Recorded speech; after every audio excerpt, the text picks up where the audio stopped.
দেখতে দেখতে আর একটা পুজোও চলে গেল।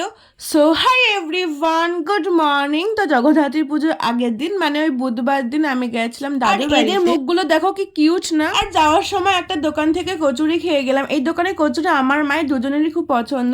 যাওয়ার পর প্রচুর মেঘ করেছিল আকাশে, আর তার কিছুক্ষণ পর তো ঝমঝমিয়ে বৃষ্টি হয়েছিল, তাই একটু ছাদে চলে গেছিলাম আর একটু ভিজেও নিয়েছি আমি। তারপরে দুপুরবেলা খাওয়া দাওয়া কমপ্লিট করে আমি একটা খেলাম ঠেকুয়া, দাদু এনেছিল। আর সন্ধেবেলা আমি, মা, দিদা, দাদু বেরিয়েছিলাম ঠাকুর দেখতে, ওই জন্য রেডি হচ্ছিলাম। আমার সেদিনকে বেশি হেভি সাজতে ইচ্ছা করছিল না, ওই জন্য হালকাই সেজেছিলাম। আর এই জামাটা তোমরা তো আগেই দেখে নিয়েছো।